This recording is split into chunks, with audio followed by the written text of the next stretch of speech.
The world is an unsettled place at the moment, my friends, but the good news at the moment in terms of crypto, not the markets, yes, they're all bleeding and perhaps will remain so for some time, but it is some clarity that has come in on advertisements. Let's talk about that first.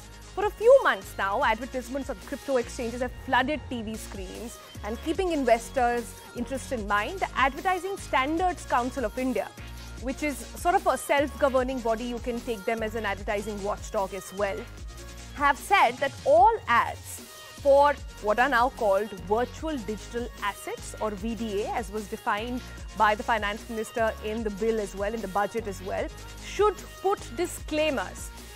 Now, so gone are the days when Bollywood stars like Ayushmann Khurrana or Ranveer Singh could just freely urge you to spend your money on crypto assets without highlighting the risks tied to such products. India's top advertising watchdog has now come up with a policy on this.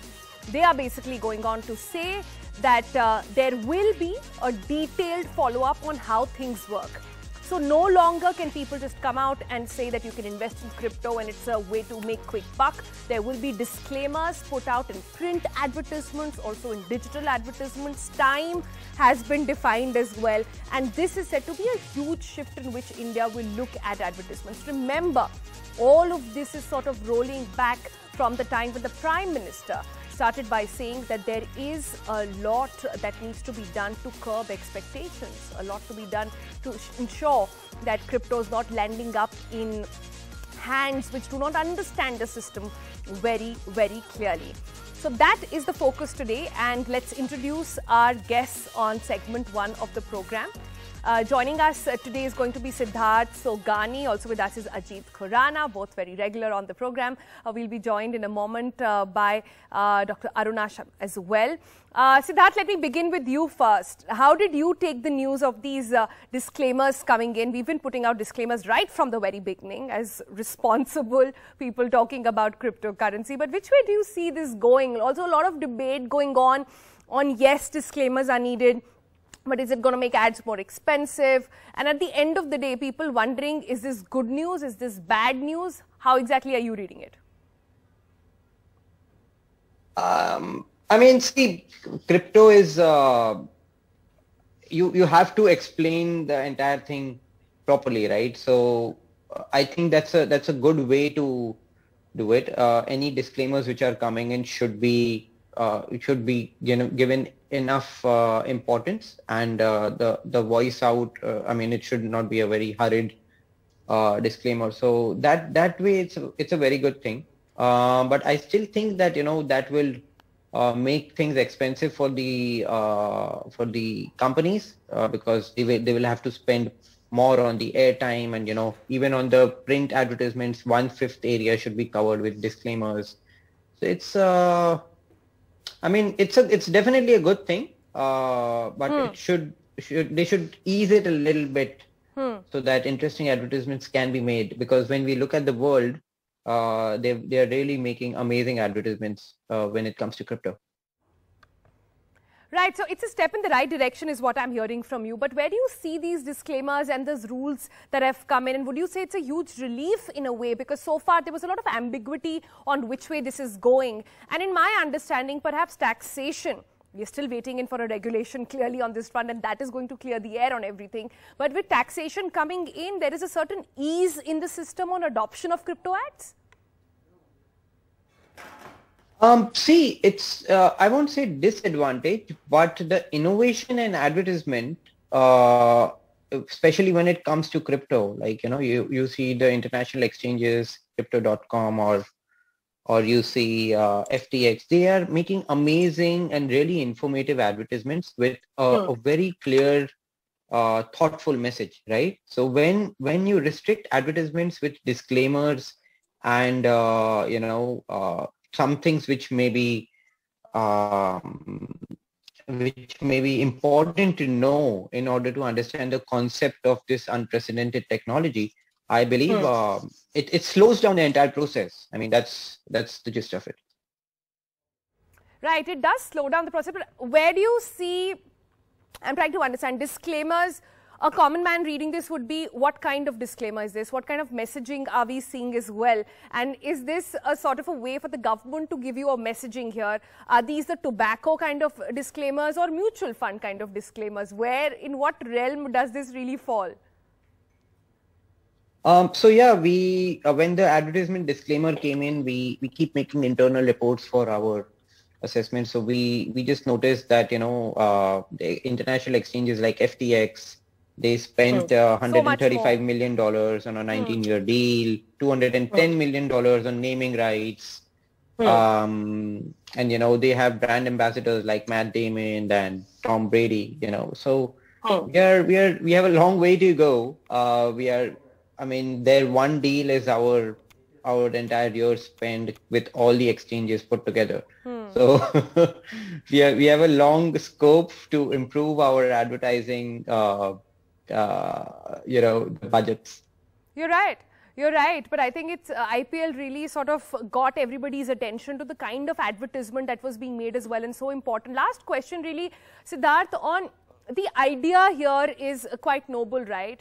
The Prime Minister's talked about it. We're talking about this on a day when Supreme Court is looking into a case of Bitcoin scam, and they're looking at redefining how this entire space works as well. So very important for not just government to enforce these disclaimers, but ads to be made in a more conscious way. Definitely, advertisements and disclaimers do, you know, make the viewer aware that this is something to do with risks, right? So but that's a mere formality, you know. I mean, it's a way where government secures and, you know, does the needful. But a lot of people getting into the crypto space, they don't really care about the disclaimers, right? There should be more emphasis on what kind of ads are being made, how informative and educational those ads are. So the focus should be there and not on the disclaimers, because, you know, you never hear the disclaimer what it is saying, but you see what is happening in the advertisement. So I believe, I mean, disclaimer is a mere formality, but there should be something which says that the advertisement should be educational, which makes the viewer aware about the risks involved in this space. Absolutely. Thanks, Siddharth, so much for your insight on that. Let me go to somebody who also has another very good insight on ads. It's Dr. Aruna Sharma back with us on the program. Always lovely to have you, ma'am. You've had a lot to say about advertisements, the way they've been going on. Your first thoughts on how are you seeing the advertising watchdog coming out with these guidelines? I look at it from 3 points of view. There was a wonderful advertisement which all exchanges had put together before there was a ban on the advertisement, telling that they follow the KYC and they check it and they have a transparent methods, etc. All the apprehensions were addressed. So that kind of advertisement is one set of advertisement. The second set of advertisement which government is now telling is more like a disclaimer, is a protection that it's a informed, if the investor will not be backed by any legal claims in case it incurs a loss. Risky involvement, right? That's what it says. Government wants these terms to be used very clearly. Very right. And the third, which is more important, is the advertisement should bring out not high claims or what has been very lately said, but then they should inform what actually this crypto business is. That should also come up. So this disclaimer kind of a thing will come like a fine print below, which half the people can't read. But then it should not be like that. It should not be like that. That care has to be taken while designing the advertisement. So there are no tall claims, but equally important to inform the investors that you are not protected in case you incur a loss, and you are entering into a zone of investment into your portfolio, which is high risky and not yet regulated. Right. So those terms have come, for me, that was the biggest catch, that those terms have been defined very clearly by the council as well. Ajit, in your view, the counter argument to this really is the fact that crypto is a global community. It's not defined by governments and national lines. we're talking about this in the times of war, of course, but we are talking about this in times when this is a truly global phenomena. How does disclaimers really add on, or do you think what more really needs to be done? Does it serve the purpose? One needs to understand that. So, since Siddharth and Aruna ji have talked at length about disclaimers, I will try to broaden it to the entire guidelines, because disclaimer is just one part. In fact, the first few lines of the guidelines, there are other things about what words you can use, what implications you can make, how you compute returns, and the fact that you cannot compute returns if they are less than a year, etc. On the whole, very positive. Disclaimers probably don't work, otherwise fewer people will be smoking. But I still feel that the overall guidelines, some part of it is funny, where they say that you cannot claim that cryptocurrency is a cure for personality disorder. If you don't believe me, go and read that. It actually says that in the guideline. Okay. In fact, earlier today, I asked the council on Twitter whether these guidelines apply to ads as it's made out to be. What if people put it, players put it on their own website or their own social media or their email? They said literally everything. Or influencers like you, do you come under the radar? I think that everybody should come under this radar.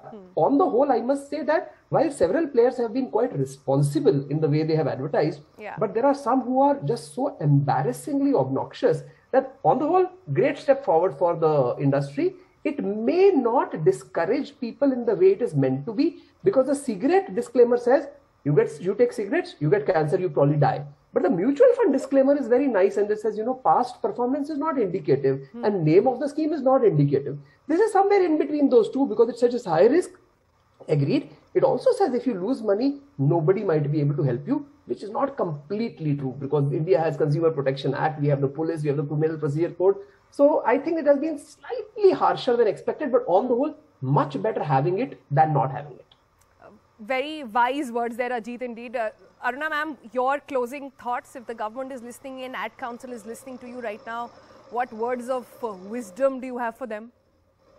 Not words of wisdom, but having a deep dive in the sector, trying to understand how it is operating. I will like to say rightly that when you are putting a disclaimer, the idea is to inform the citizen. And when they are saying there is no claim, the government is saying that like in bank account, you have a protection of 5 lakhs in case the bank becomes red. Nothing of that sort is coming here, which is equally true for the share market and mutual funds. True. So that angle has to come out very clearly to the investor to understand that you don't have that protection at all when you are indulging into this. And it's more a step towards making the investor more informative, which was one of the concerns of the RBI, that people are just heading for it, thinking for quick gains without understanding the risk factors. So maybe it's a step towards it. So one should take it that way. So I will say, yes, fine, it is good. At least now they are allowing them to put an advertisement. So it's a step forward. How wisely it is used, how correctly in spirit it is used is to be watched, so that they don't fault on those lines. That's right. But if you look at the international standards there, from Gropery to Wimbledon, everywhere, cryptos everywhere, and how does one really get eyeballs and sort of restrictions and all of that awareness happening? Well, that's going to be an interesting space to watch out for.